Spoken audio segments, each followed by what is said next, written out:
হাজবেন্ডের থেকে টাইম চায়। ভালোবাসা তো দূরের কথা, ও প্রতিনিয়ত আমার গায়ে হাত তোলে, সমানে অত্যাচার করে, 2 দিন 3 দিন পর পর আমাকে মারতে থাকে। আমি কিছু বলতেও পারি না, হয়তো এগুলোই আমার কপালে ছিল। আর ওর যদি কখনো রাগ হয়, সেই রাগটাও না আমার উপরেই তোলে। ওই যে কথায় আছে না, কর্মের ফল, আর আমি হয়তো আমার কর্মের ফলটাই এখন পাচ্ছি।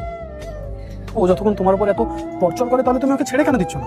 না, ওকে তুমি ছাড়তে পারবো না, কারণ আমার বাবা ওর থেকে কিছু টাকা ধার নিয়ে রেখে দিয়েছে, যার জন্য ও শুধু আমার উপরে না, পুরো ফ্যামিলিটাকে দাবিয়ে রাখে। তার জন্য আমি কিছু বলতে পারছি না। এখন আমি নিরুপায়, ইচ্ছা না থাকলেও আমাকে এখন ওর সাথেই থাকতে হবে, কিছু করার নেই।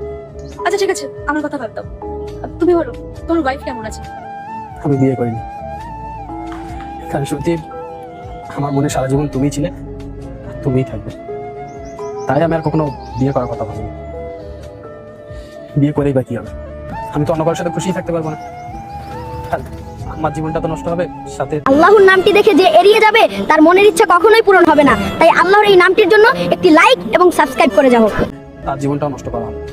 হ্যাঁ, কখনো বিয়ের কথা ভাবিনি। তুমি বিয়ে কেন করোনি? তুমি বিয়ে করে নাও। দেখো, তোমার পাস্টের জন্য অন্তত প্রেজেন্টটা খারাপ করো না।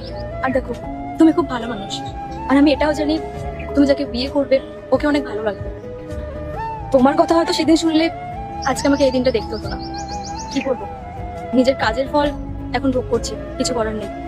যাই হোক, ওসব ছাড়ো। আমি তো এটা দেখেই খুশি হচ্ছে যে তোমার লাইফে তুমি এতটা সাকসেস হয়েছো। কি লাভ এমন সাকসেসের?